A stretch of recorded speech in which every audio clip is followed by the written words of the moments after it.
Hello and welcome to confidence commerce classes. My side Vivek Gupta. बच्चों, आज हम लोग पहुंच गए माइक्रो इकोनॉमिक्स के लास्ट चैप्टर पर। और इस लास्ट चैप्टर का नाम क्या है बच्चों? Market equilibrium. Market equilibrium. और बच्चों, इस चैप्टर के बाद हमारा सिलेबस कंप्लीट हो जाता है। ठीक है, तो बच्चों इस लास्ट चैप्टर में हम लोग पढ़ेंगे कि मार्केट इक्विलिब्रियम में कब होता है। तो बच्चों एक बात सोचिए कि मार्केट में किसी भी प्रोडक्ट का प्राइस जो हम फिक्स करते हैं वो कैसे करते हैं? उसकी डिमांड और सप्लाई की हेल्प से। मार्केट में किसी प्रोडक्ट का प्राइस उसकी डिमांड और सप्लाई से फिक्स होता है।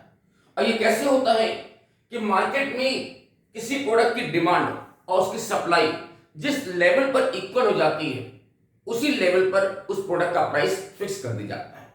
तो प्राइस के जिस पॉइंट पर, जिस लेवल पर उसकी डिमांड और सप्लाई इक्वल हो जाएगी तो वही लेवल हमारा मार्केट इक्विलिब्रियम का माना जाता है। तो बच्चों, मार्केट इक्विलिब्रियम में तब होगा जब किसी प्रोडक्ट की डिमांड और उसकी सप्लाई इक्वल हो जाती है, तो उसी लेवल पर प्राइस फिक्स होता है और उसी लेवल को हम लोग बोलते हैं मार्केट इक्विलिब्रियम। बात समझ आ गई? तो देखो, मैंने इसकी मीनिंग दी आपको कि व्हाट इज मार्केट इक्विलिब्रियम, कि the price of a commodity is determined with the help of demand and supply. कि किसी प्रोडक्ट का प्राइस जो है उसकी डिमांड और सप्लाई से फिक्स किया जाता है। ठीक है, the equilibrium price is one which the market demand for goods is equal with the supply of that goods. यानी मार्केट में किसी भी प्रोडक्ट का प्राइस जो है, जो डिटरमाइन होता है, वो कैसे होता है, कब होता है? जब उसकी डिमांड और उसकी सप्लाई एक दूसरे के इक्वल हो जाती है। तो बच्चों, प्राइस के जिस लेवल पर प्रोडक्ट की डिमांड और प्रोडक्ट की सप्लाई इक्वल हो जाते हैं, या इसको कहिए मार्केट डिमांड और मार्केट सप्लाई इक्वल हो जाते हैं, तो उसी लेवल पर प्राइस फिक्स होता है और वही लेवल हमारा मार्केट इक्विलिब्रियम का होता है। तो जैसे देखो, एक इसका टेबल और डायग्राम समझते हैं कि प्राइस कैसे फिक्स होता है। तो बच्चों देखो, मैंने यहां पर एक एग्जांपल लिया कि मान लो किसी प्रोडक्ट का प्राइस पहले 10 रुपीज का था, फिर 20 हो गया, फिर 30 हो गया। तो इसका प्राइस कंटिन्यू इंक्रीज कर रहा है। तो इससे उसकी डिमांड और सप्लाई में क्या इफेक्ट पड़ेगा? तो बच्चों, हम लोग ने स्टार्टिंग चैप्टर में पढ़ा था कि किसी प्रोडक्ट के प्राइस और उसकी डिमांड में इनवर्स रिलेशन होता है। यानी जब प्राइस इंक्रीज करता है तो डिमांड डिक्रीज करती है। तो मैंने माना कि पहले डिमांड 100 रुपीज की थी, फिर 60 यूनिट की हो गई, फिर 20 यूनिट की हो गई। तो जैसे मेरा प्राइस इंक्रीज किया वैसे मेरी डिमांड डिक्रीज कर दी गई। बट प्राइस और सप्लाई में बच्चों हम लोग ने पढ़ा है डायरेक्ट रिलेशन होता है। डायरेक्ट रिलेशन होता है ना, कि जब प्राइस इंक्रीज करता है तो सप्लाई भी इंक्रीज करती है। तो याद करो बच्चों, हम लोग ने लॉ ऑफ सप्लाई पढ़ी है। जब प्राइस बढ़ता है तो जो प्रोड्यूसर्स हैं, मैन्युफैक्चरर्स हैं, उनका प्रॉफिट बढ़ता है। और जब उनके प्रॉफिट बढ़ते हैं तो वो क्या करते हैं? मोर एंड मोर यूनिट का प्रोडक्शन करना स्टार्ट करते हैं। अब वैसे बच्चों, जब किसी भी चीज में प्रॉफिट बढ़ता है तो नई नई फर्में भी मार्केट में इंटर होना शुरू हो जाती हैं। और नई फर्मों के आने की वजह से क्या होता है? सप्लाई हमारी इंक्रीज करती जाती है। तो बच्चों, प्राइस इंक्रीज होने से डिमांड डिक्रीज होती है बट सप्लाई इंक्रीज होती है। तो प्राइस के जिस लेवल पर डिमांड और सप्लाई एक दूसरे के इक्वल हो जाएंगे तो उसी लेवल को बोलते हैं मार्केट इक्विलिब्रियम। अब वहीं पे प्रोडक्ट का प्राइस फिक्स हो जाता है। जैसे देखो बच्चों, इस एग्जांपल में 20 रुपए के प्राइस पर हमारी डिमांड और सप्लाई 60 यूनिट इक्वल हो गए। यानी हम कहेंगे इस एग्जांपल में प्रोडक्ट का जो प्राइस है वो 20 रुपीज पर फिक्स होगा। ठीक है ना, 20 रुपए के पर हमारी डिमांड और सप्लाई इक्वल दिख रहे हैं, तो 20 रुपए हमारा मार्केट इक्विलिब्रियम होगा और प्रोडक्ट का प्राइस 20 रुपीज पर फिक्स होगा। तो अब इसका डायग्राम से देख ले प्रेजेंटेशन। बच्चों याद रखना, माइक्रो इकोनॉमिक्स में डायग्राम बहुत इंपॉर्टेंट होता है, तो डायग्राम से प्रेजेंटेशन करना पड़ेगा। तो बच्चों, ये हमारी डिमांड कर्व डीडी जो डाउनवर्ड स्लोप कर रही है। अब ये डाउनवर्ड स्लोप क्यों कर रही है? क्योंकि प्राइस और डिमांड में इनवर्स रिलेशन होता है। बच्चों, हम लोग ने पढ़ा था स्टार्टिंग में, जब भी किन्हीं दो चीजों के बीच में इनवर्स रिलेशन होता है, अपोजिट रिलेशनशिप होता है, तो जो हमारा कर्व होता है वो हमेशा डाउनवर्ड स्लोप करता है, नीचे की ओर गिरता है। तो जो डिमांड कर्व होता है वो डाउनवर्ड स्लोप कर रहा है, जबकि प्राइस और सप्लाई में डायरेक्ट रिलेशन बन रहा है। और डायरेक्ट रिलेशन होने की वजह से जो सप्लाई कर्व है वो इंक्रीजिंग ट्रेंड पर है, यानी वो अपवर्ड स्लोप कर रहा है। तो ये डिमांड और सप्लाई जिस पॉइंट पर एक दूसरे को इंटरसेक्ट कर रहे हैं यही वो पॉइंट होगा बच्चों जिसको बोलते हैं मार्केट इक्विलिब्रियम। समझ आया कि जो डिमांड कर्व होता है वो डाउनवर्ड स्लोप करता है, जो सप्लाई कर्व है वो अपवर्ड स्लोप कर रहा है।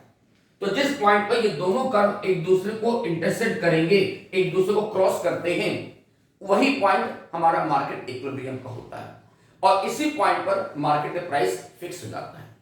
तो देखो जैसे यहां पे देख रहे हो कि 20 रुपए के प्राइस पर हमारी डिमांड और सप्लाई कर्व एक दूसरे को इंटरसेक्ट कर रही है, जबकि उनकी यूनिट कितनी है 60 यूनिट। तो 60 यूनिट पर हमारा प्राइस 20 रुपीज आ रहा है, तो 20 रुपये हमारा मार्केट इक्विलिब्रियम प्राइस होगा और मार्केट में प्रोडक्ट का प्राइस 20 रुपीज पर फिक्स किया जाएगा। ठीक है, अब समझो बच्चों, अगर अब ये सोचे कि मार्केट में प्राइस 20 रुपीज ही क्यों फिक्स होगा, भाई 20 रुपीज से ज्यादा या कम का प्राइस फिक्स क्यों नहीं हो पाएगा। तो याद रखना बच्चों, इकोनॉमिक्स जो पढ़ते हैं ना वो समझने का चीज है, रटना नहीं है कि 20 रुपीज ही प्राइस फिक्स क्यों होगा। तो बच्चों सोचो 20 रुपीज से कम पर अगर प्राइस फिक्स करना चाहें तो मार्केट वहां पर स्टेबल क्यों नहीं हो पा रहा है। सोचना कि अगर मान लो 10 रुपए के रेट पर हम सोचे मार्केट में प्राइस फिक्स हो जाए तो क्या प्रॉब्लम आएगी। कि आप देखो 10 रुपए पर हमारी डिमांड कितनी हो रही है 100 यूनिट्स की, और जबकि सप्लाई कितनी हो पा रही है केवल 20 यूनिट्स की। यानी 10 रुपए के लेवल पर अगर आप देखें तो मेरी डिमांड ज्यादा है और सप्लाई कम हो रही है, डिमांड ज्यादा है और सप्लाई कम हो रही है। देखो बच्चों डायग्राम में देखो 10 रुपए के लेवल पर डिमांड देखो इतनी है, बहुत ज्यादा डिमांड हो रही है और सप्लाई कम हो रही है। यानी इस वाली पोजीशन को हम लोग बोलते हैं एक्सेस डिमांड हो रही है। क्या हो रहा है बच्चों, एक्सेस डिमांड हो रही है, यानी यहां पर डिमांड ज्यादा है और सप्लाई कम है। यहां पर भी लिख देते हैं एक्सेस डिमांड। तो इस सिचुएशन को बच्चों बोलेंगे एक्सेस डिमांड है, क्योंकि यहां पर डिमांड ज्यादा है और सप्लाई कम है।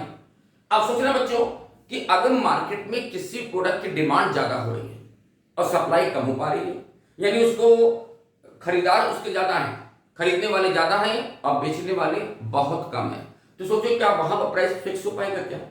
प्रैक्टिस सोचो, किसी प्रोडक्ट की जब डिमांड बहुत ज्यादा होती है तो डिमांड जब ज्यादा होती है तो क्या होता है, प्राइस इंक्रीजिंग ट्रेंड पर होता है, प्राइस स्टेबल नहीं हो पाएगा, प्राइस ऊपर की ओर भागेगा।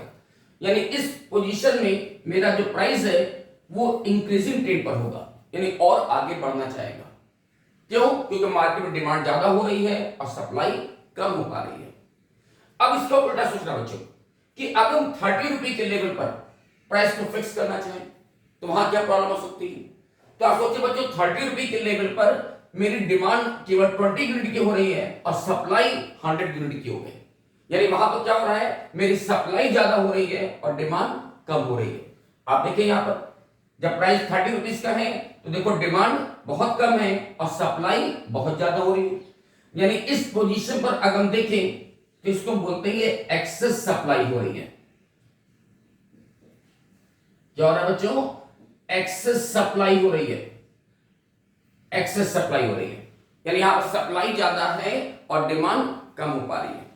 अब प्रैक्टिस सोचो बच्चों कि मार्केट में अगर किसी भी चीज की सप्लाई ज्यादा होने लगे, यानी इसको बेचने वाले ज्यादा हैं और उसके जो खरीदार है बहुत कम है, तो क्या होगा, क्या होगा बच्चों कि किसी भी चीज का अगर बेचने वाले ज्यादा हो जाए तो ये प्राइस क्या होगा, स्टेबल नहीं हो पाएगा, प्राइस अब डाउन करना शुरू करेगा। यानी हमारा जो प्राइस है अब वो नीचे की ओर भागेगा। क्यों, बेचने वाले ज्यादा हो गए और खरीदने वाले कम हो गए, सप्लाई ज्यादा हो रही है, डिमांड कम हो रही है, तो वहां प्राइस जो है वो नीचे की ओर भागेगा। तो देखो बच्चों जब एक्सेस डिमांड होती है तो प्राइस ऊपर की ओर जाता है, और जब एक्सेस सप्लाई होती है तो प्राइस नीचे की ओर आता है। तो एक्चुअली प्राइस फिक्स कहां पर होगा, तो प्राइस फिक्स वहां पर होगा जहां पर डिमांड और सप्लाई इक्वल हो जाएंगे, और उसी पॉइंट को बोलते हैं मार्केट इक्विलिब्रियम। तो बच्चों 30 रुपए के लेवल पर क्या हो रहा है, एक्सेस सप्लाई हो रही है,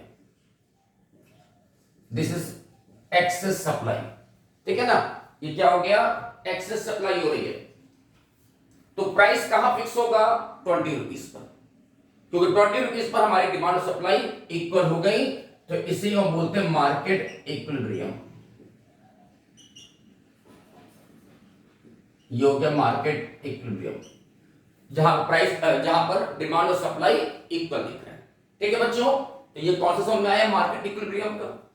तो देखो बच्चों, जैसे इकोनॉमिक्स से हर एक लॉ में हम लोग कुछ एजम्पशन पढ़ते हैं ना, तो इस मार्केट इक्विलिब्रियम के कॉन्सेप्ट में भी कुछ एजम्पशंस है, यानी कुछ चीजों को हम यहां पर एज्यूम करके चल रहे हैं। तो देखिए क्या क्या एज्यूम किया जा रहा है।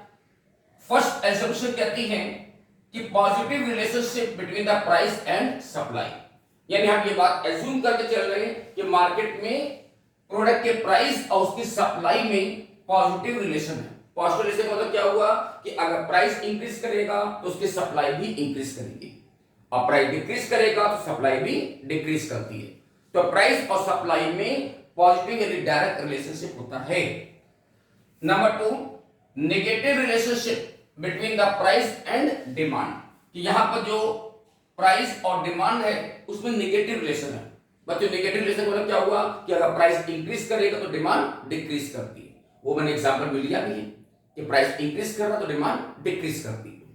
ठीक है, the price is determined at a point on which demand and supply of the goods are equal to each other, यानी मार्केट में जो प्राइस है वो कैसे फिक्स हो रहा है कि जहां पर उसकी डिमांड और सप्लाई एक दूसरे के इक्वल हो जा रही है। तो जहां पर बच्चों मार्केट में प्रोडक्ट की डिमांड और प्रोडक्ट की सप्लाई इक्वल हो जाती है तो प्राइस वहां पर फिक्स हो जाता है। अब उसी लेवल को, उसी प्राइस को बोलते हैं मार्केट इक्विलिब्रियम।